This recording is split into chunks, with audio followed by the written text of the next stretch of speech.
नमस्कार, आप देख रहे हैं Satyavarta TV news. Satyavarta TV news में आपका स्वागत है। आइए नजर डालते हैं आज के मुख्य समाचारों पर।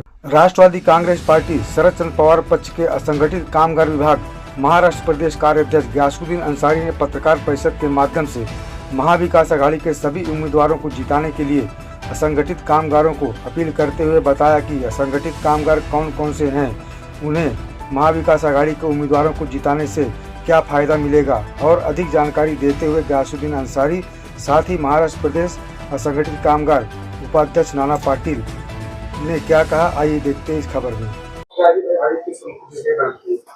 इसका मुख्य उद्देश्य ये है कि जो हमारे महाराष्ट्र में असंगठित कामगार हैं उनको जो है आह्वान करना है, उनको अपील करना है कि महाविकास आघाड़ी को वो वोट करें और महाविकास आघाड़ी को जिताकर भारी मतों से लाएं। जिस तरह से जो है खासदार के इलेक्शन में हमारे असंगठित कामगारों के लोगों ने वन साइड होकर के मेहनत करके जो है चुनाव जिताया है महाविकास आघाड़ी को, उसी तरह से हम चाहते हैं कि ये आमदार के इलेक्शन भी उसी तरह से जो है हमारे असंगठित कामगार के लोग मेहनत से वन साइड होकर के जो है चुनाव लड़ाएं और चुन कर दें। कितने प्रकार के असंगठित कामगार आपके पास?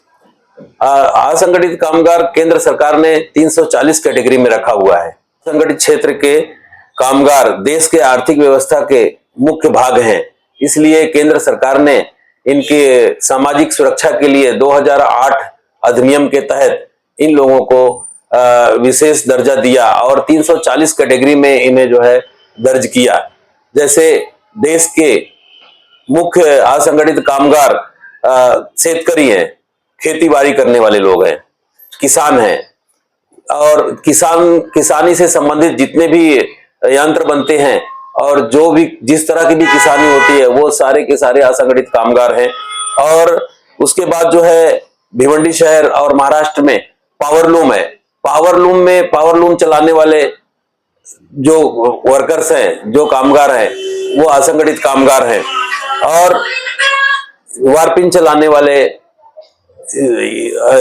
साइजिंग चलाने वाले, प्रिंटिंग करने वाले, जो भी कपड़ा बनाने से संबंधित जो भी मजदूर लगते हैं वो सारे के सारे असंगठित कामगार हैं। पशुपालन करने वाले जो पशुपालन करते हैं, डेयरी फार्म है और डेयरी फार्म के साथ साथ जो है पोल्ट्री फार्म है, दूध बेचने वाले, ये सभी असंगठित कामगार हैं। छोटी लघु उद्योग की दुकानें हैं, जैसे किराना दुकान है, पान पट्टी है और ये मैकेनिक हैं, हेल्पर हैं, पंचर बनाने वाले लोग हैं और ये जनरेटर बनाने वाले लोग हैं, लाइनमैन हैं।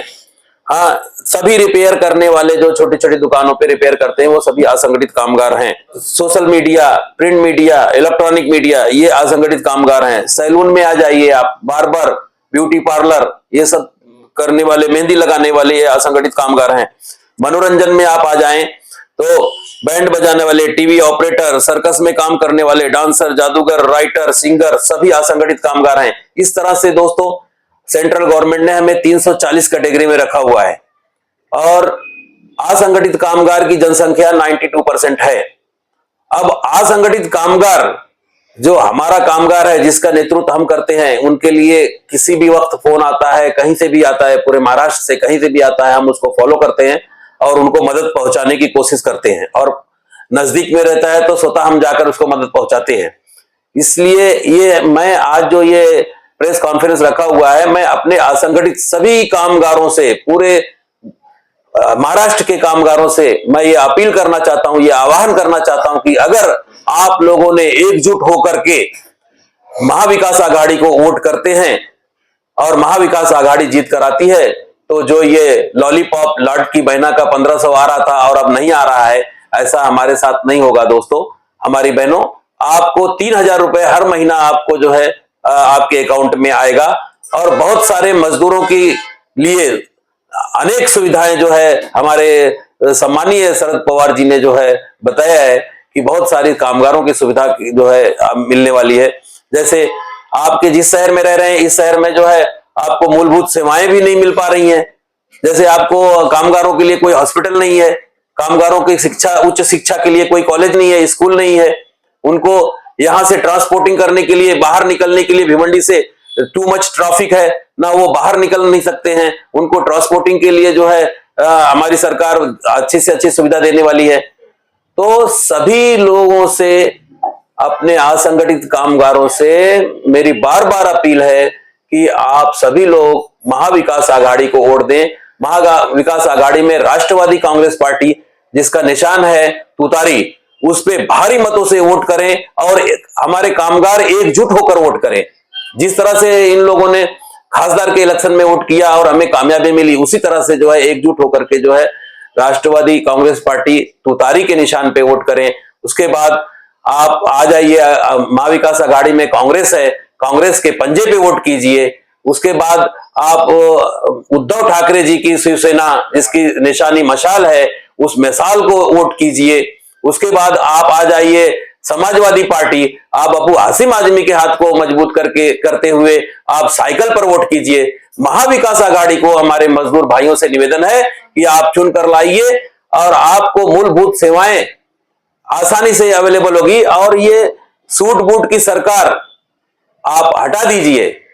अगर आपके शहर में कोई सुविधा नहीं है तो इस पे सवाल कौन करेगा? आज बड़े लोग हैं, जो बड़े लोग उनके पास पैसे हैं, वो अपने पैसे से जो है आयशो आराम कर ले रहे हैं। मगर आप बताइए, जो शहर के जो कारपोरेशन है उसकी मनमानी पे आवाज कौन उठाएगा? सवाल कौन करेगा? आज जो इलेक्ट्रिसिटी कंपनी है उसकी मनमानी है, उस पे आवाज कौन उठाएगा? तो ऐसा नुमाइंदा चुनकर लाइए, महाविकास आघाड़ी को लाइए कि जो मजदूरों के हर सवाल का जवाब तलब करे और मजदूरों से आसानी से मिल सके। लोग मेरे पास आते हैं, भाई आमदार से एक लेटर दिला दीजिए। बताइए, आमदार मजदूरों से मिल ही नहीं पाता। और ये मजदूर हमारे भाई, हमारी बहन, यही मजदूर हमारे जो है इनको वोट देकर के चुनकर लाते हैं। 92% जो मजदूर मेरे भाई हैं यही चुनकर उनको देते हैं। और वो जब सीट पे बैठने के बाद, इक्तदार में आने के बाद, वो इनको डिनाई करते हैं। 3-3, 4-4 दिन मिलने को तैयार नहीं रहते हैं। अगर मिलते भी हैं तो उनके पीए और कभी लेटर या कुछ मांगने जैसा रहता है तो उनको ऐसे दूर से दे देते हैं। मेरे मजदूर भाइयों, आप अपनी ताकत को पहचाने और निर्णय सही लें। आज समाज में कई तरह के उम्मीदवार आए हुए हैं। बीजेपी को जिताने के लिए, उसको चुनकर लाने के लिए उन्होंने, बीजेपी ने खुद बी टीम बना करके खड़ा किया हुआ है वोट काटने के लिए। तो आप सभी लोग समझदारी से काम करें, जो महाविकास आघाड़ी को सिर्फ वोट करें और वोट काटने वालों को वोट ना दें। हाँ, वो आपके नजदीक आ रहे हैं, आपको कुछ दे रहे हैं, तो मैं ये नहीं कहता कि आप उनका ना लें, जरूर लें, मगर वोट सिर्फ महाविकास आघाड़ी को दें। क्योंकि महाविकास आघाड़ी आने के बाद ही आप सभी लोगों का अच्छा होने वाला है। और वो तो मैं नहीं कह सकता कि अच्छे दिन आने वाले हैं। ऐसा नहीं है कि जिसने बोला अच्छे दिन आने वाले हैं वो हमारा बुरा दिन लौटा दे। हम अपने बुरे दिन में ही बहुत खुश थे और सुखी थे। आज बढ़ते हुए सिलेंडर पे आवाज कौन उठाएगा? पेट्रोल और डीजल के बढ़ते हुए महंगाई के ऊपर सवाल कौन उठाएगा? ये बड़े पूंजीपति नहीं उठाएंगे, हमारे जैसे गरीब और मजदूर ही उठाएंगे। क्योंकि दर्द तो सिर्फ हमें होता है, उनको क्या दर्द है? 1000 का सिलेंडर 2000 हो जाए, बड़े लोगों को क्या फर्क पड़ना है? उनके सोर्स ऑफ इनकम इतने होते हैं कि उन्हें तो कुछ फर्क ही नहीं पड़ता है। तो विषय आज हमारे मजदूर भाइयों का है और कामगारों का है कि कामगार जो इतनी बड़ी संख्या में अपनी जिंदगी व्यतीत कर रहा है और है समाज में, वो कैसे जिए? उसकी सैलरी इतनी कम होती है कि अगर वो पेट के लिए राशन पानी भराता है, बच्चों के लिए दवा वगैरह के लिए पैसा रखता है, तो बिजली बिल नहीं भर पा रहा है। जब बिजली बिल नहीं भर पा रहा है तो उसको बोलते हैं कि चोरी कर रहा है। अरे कोई मजदूर अगर कहीं पे कटिया डाल करके या उसने पावर लिया है तो एक मजबूरी के तहत लिया है। हर आदमी व्हाइट कॉलर रहना चाहता है और हर आदमी सिस्टम में रहना चाहता है, मगर अगर कोई आदमी कहीं से चूक किया है तो कहीं ना कहीं उसकी जिम्मेदार सरकार है। सरकार उसको जरूरत पूरी नहीं करने दे रही है, ऐसे ऐसे कानून ला रही है, ऐसे ऐसे कानून ले आई है कि जिसके तहत वो ना उसके मालक कमा पा रहा है ना वो कमा रहा है। आज भिवंडी शहर का पावरलूम खत्म होने के कगार पे है, उस पर आवाज कौन उठाएगा? कोई नहीं उठा रहा है आवाज। आज मैं प्रैक्टिकली बोल रहा हूं, जिसको मुझसे सवाल करना वो कर ले, और जो प्रैक्टिकली देखना है देख सकता है कि आज भिवंडी शहर की ऐसी परिस्थिति है कि मनमानी जो मास्टर वीवर है वो मनमानी जो है रेट कम कर दे रहा है, जो मनमानी चल रही है बॉम्बे तांबा काटा की कि वो मनमानी सूते का दाम बढ़ा दे रहे हैं, घटा दे रहे हैं। आज जो लूम चला करके लोगों को जो है माइनस में चल रहे हैं, तो बताइए आप शहर कैसे चलेगा और बचेगा? इस पे सवाल कौन उठाएगा? बड़े लोग हैं, उनको 10 जगह से सोर्स ऑफ इनकम है, मगर जो मजदूर पैकिंग हब और ये पावर लूम से जुड़े हुए हैं, उनके पेट पर्दा कैसे चलेगा? उनके वो कैसे जिंदा रहेंगे? ये सवाल बहुत बड़ा है, और ये सवाल सिर्फ कामगार के लोग और महाविकास आघाड़ी ये दर्द को समझती है। हमारे सम्मानीय आदरणीय शरद पवार जी जो है जमीन से जुड़े हुए नेता हैं, इसलिए वो ये दर्द समझते हैं। कई बार मेरा एलिगेशन पवार साहब के पास गया है, उन्होंने मुझे आश्वासन दिया कि सरकार आने दीजिए, हम सबको संशोधन करेंगे और सभी कामगारों को न्याय देंगे। कई दिग्गज उम्मीदवार मैदान में है, तो आपके महाविकास आघाड़ी को किस तरह दिखा हुआ? महाविकास आघाड़ी को आज मेरे सभी कामगार भाइयों से, जितने 340 तरह के जो कामगार हैं, इसमें से जो है 200 कामगार के अध्यक्षों से मैं संपर्क में हूं, और उनको जो है मैंने आह्वान किया है, उनको अपील किया है कि सभी कामगार के जो डिपार्टमेंट के अध्यक्ष हैं वो सब मुझे समर्थन कर रहे हैं, और मैं खुद जमीन पर उतर के सभी कामगारों से 1 to 1 मिल रहा हूं, और हर तरह के कामगारों के अध्यक्ष को संपर्क में लिया हुआ है। चुनाव के दौरान सभी लोग सिर्फ आश्वासन देते हैं, किस तरह पूरा करेंगे? आश्वासन और सपने देखना और मन की बातें करने वाली सरकार बीजेपी की है, हमारी नहीं है। हमारी सरकार अगर आई तो वो मन की नहीं, लोगों के मन की बात सुनेगी और लोगों के मन की काम करेगी। महाराष्ट्र सुपर कामगार अगर असंघटित काम करतील तर कसं आवाहन करणं, कसा प्रकारे तुम्ही त्याला निवडून देणार, आपल्या मागण्या कशा उमेदवाराला?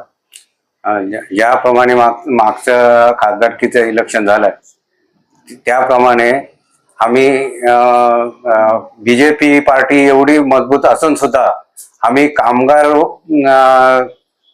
हर कामगाराच्या घरोघरी त्याच्या व्यवसायाच्या ठिकाणी पोहोचून हे सगळं मत परिवर्तन घडून आणलंय। तर त्याच प्रकारे आता विधानसभेच्या इलेक्शन मध्ये तीच टॅग वापरून आम्ही महाविकास आघाडीच्या नेत्याला भारीच्या भारी मताने निवडून देऊ। त्यांना मतदारांनी तुमच्या मतदारांनी तुमचे ते असंघटित कामगार आहेत त्यांना काय आवाहन करणार तुम्ही? त्यांना हेच आवाहन करणार आहे, आता जेवढा त्यांनी एवढा त्रास भोगलाय गेल्या काळामध्ये जो त्रास भोगलाय त्याच्या कितीतरी पटीने आम्ही त्यांना सुविधा करून देणार आहे। आमचं सरकार आलं तर त्यांना जाण्या येण्याचा प्रॉब्लेम नाही ठेवणार, रस्त्याचा प्रॉब्लेम नाही ठेवणार, मेन म्हणजे इलेक्ट्रिक याचा जो त्रास होतो त्यांना तो नाही, हे पहिले मुद्दे आम्ही त्यांना मिळवून देणार आहे। और मजदूर असंगठित कामगार जितने भी भाइयों बहनों, आने वाले 20 तारीख को भारी से घर में 1 दिन छुट्टी करो। 1 दिन छुट्टी तुम्हारे 5 साल के लिए सुख समृद्धि दे के जाएगी। इसलिए मेरा आह्वान है कि जल्दी से जल्दी सुबह उठकर वोटिंग बूथ पे जाके वोटिंग का अपना हक बजाओ। इसमें 100% अपना महाविकास आघाड़ी का ही सरकार आने वाली है, इसलिए जो काम करने का है वो सब हम लोग हमारी तरफ से बराबर करके लेंगे। इसके कुछ ये नहीं होएगा। इसी तरह सबसे पहले खबरों को देखने के लिए हमारे चैनल को सब्सक्राइब करें, लाइक करें, शेयर करें। धन्यवाद।